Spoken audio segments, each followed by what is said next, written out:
Ooh, we need to have a conversation about fertilizer. We are smack dab in the middle of Vlogmas, and I am super excited to be answering all these questions as a gift from me to you. Instead of writing a comment, you get a whole video answering these really good questions, and I am very excited. And for today, we're going to be answering Destiny's question. She said, I know your thoughts on fertilizing the lawn, but what about your garden? If it is all natural fertilizer, how do you keep track of when to fertilize what? This is a great question because, yeah, we've been really clear on this channel. We are not fans of lawns. I don't want to say anti-lawn. We are about minimizing lawns because lawns cause problems. And if you're new to the gardening game, I'm going to go really quickly through this. Or if you're new to Florida, you may be wondering, what the heck with the fertilizer and why are you anti-fertilizer lawn? Here's a long story short. Lawns take a lot of resources, money, time, and a whole bunch of chemicals. And when it comes to Florida, we are having major pollution problems that are showing up in all of our different waterways, from our aquifers, our springs, our lakes, our rivers, and all the way out to the ocean. And it's specifically kind of causing a couple problems. One, red tide. And I know some people will argue, but red tide exists naturally. Yes, and so do lots of things. But when it gets out of control, it's not okay. And you may say, well, who cares? Because there are some people who say, who cares? But what's happening is we're getting these, when red tide gets out of control due to the fact that we're putting so much fertilizer. And if you're not sure and understand why, basically fertilizer is different chemical components like nitrogen. And what happens is when too much of it gets out into our waterways, it causes red tide to really you're basically fertilizing the problem. That's really what's happening. And so we get these huge red tide blooms and it kills lots of stuff in the waterways because it basically sucks all the oxygen out. So even though these animals can breathe in water, now they can't because of red tide. Two main contributors of the fertilizer is our lawns and then agriculture. Now, everybody needs to care about this, whether they care about the environment or nature or not. And here's kind of the main reasons. One, we don't like it when animals die. But two, it's killing lots of animals and they're washing on shore. Who cares about that? You need to care about that. If you're a Floridian, you need to care about it. Why? We talk about this. The number one driver of our economy is tourism. And under tourism, the number one driver of the economy in tourism is Disney. No, it's the beaches. And you cannot get tourists to come here if there are dead animals all over the place and rotting fish. It's just not good for business. So, and again, you might say, well, if there's less tourists, who care? It's the whole reason you don't pay income tax. That's like whether you care about the environment. That's what paying for, that's what is allowing us not to charge income taxes, because we charge a bed tax to all the tourists. And that is how we get enough money to run all of our government programs instead of you paying it out of your income. So if you're a Floridian, you have to care about what's happening at our beaches if it's going to impact tourists negatively. Just is, welcome to Florida. And then the second part is that it's getting down to the aquifer, which is the water we all drink. So that's problematic. And we can see what's happening because we look at the springs pulling, just bubbling water up, and we can see the impact it's having on those, the plants that grow in the water. And that's causing a problem. And you may say, well, I drink bottled water, so I don't have to care about that. You should, because here's the fun fact. Whether you drink Zephyr Hills, Publix water, you drink Dasani or Aquafina, they are all coming from our aquifers. Yeah. So it still matters. Zephyr Hills is bottled over in Zephyr Hill, Florida. Heyo!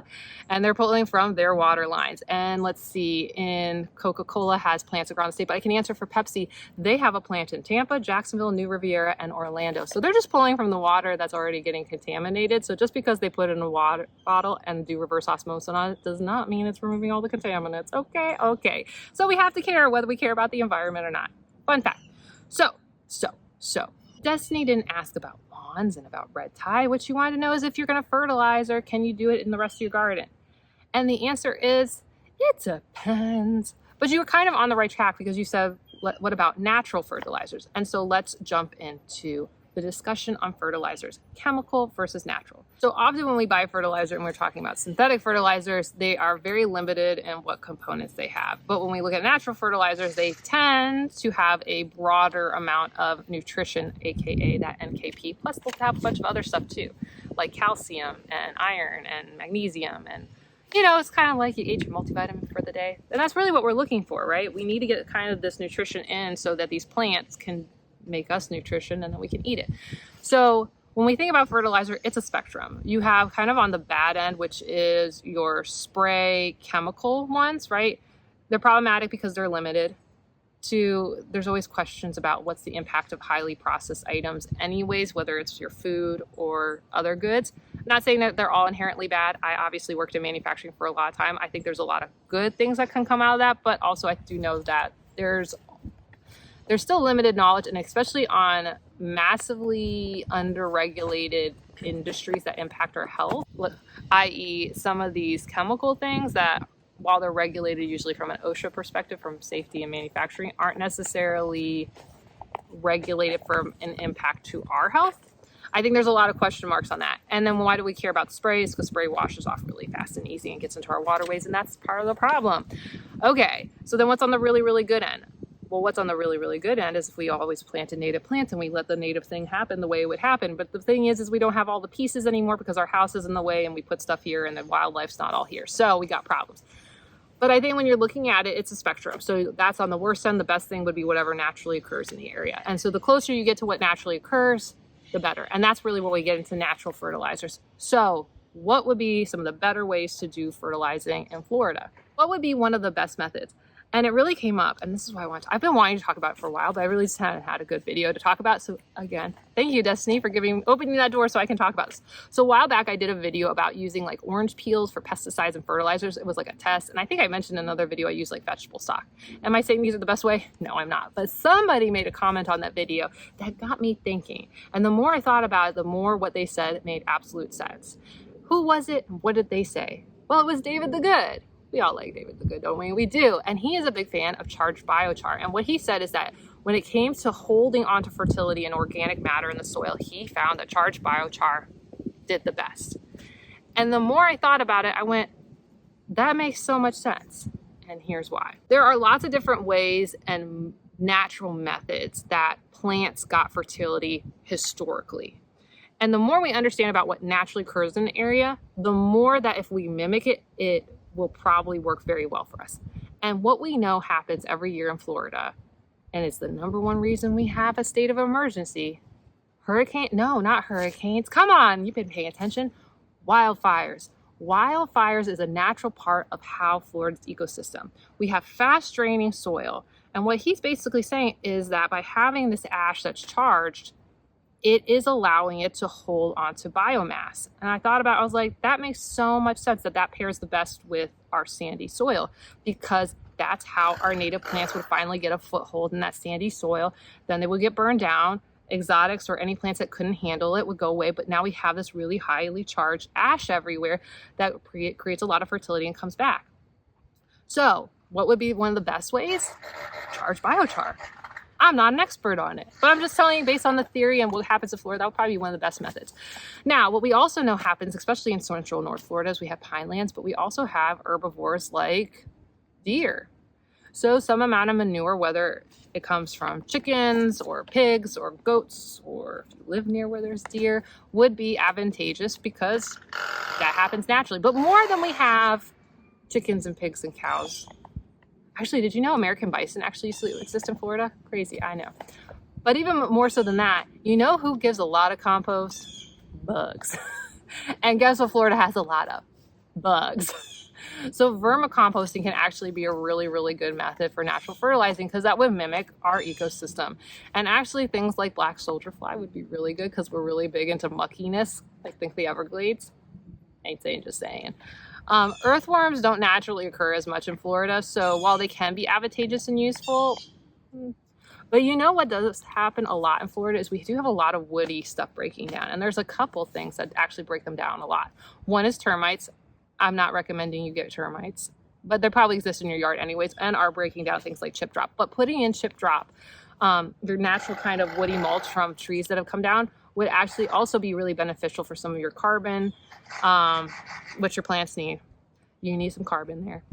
But beyond just carbon, there's a lot of other elements in there that your plants need. But in addition to that, what makes it bioavailable are things like millipedes. And millipedes aren't going to hurt your plant. They actually eat a lot of dead material and they poop it out. I have whole sections of my yard that are like a lot of millipede poop.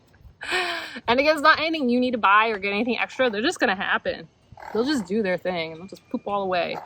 So, but that would be what kind of is happening in Florida. Lots of buggy boos who are eating everything and then pooping it out. So vermicomposting, or allowing for natural methods of vermicomposting, would be actually really good. But when it comes to some of the best methods for fertilizing that would mimic and would be the least detrimental to our environment, charged biochar, composting, especially if you're going to do things like animal composting, whether you're going to use chickens or cows or pigs or millipedes or black soldier flies. Ain't saying, just saying.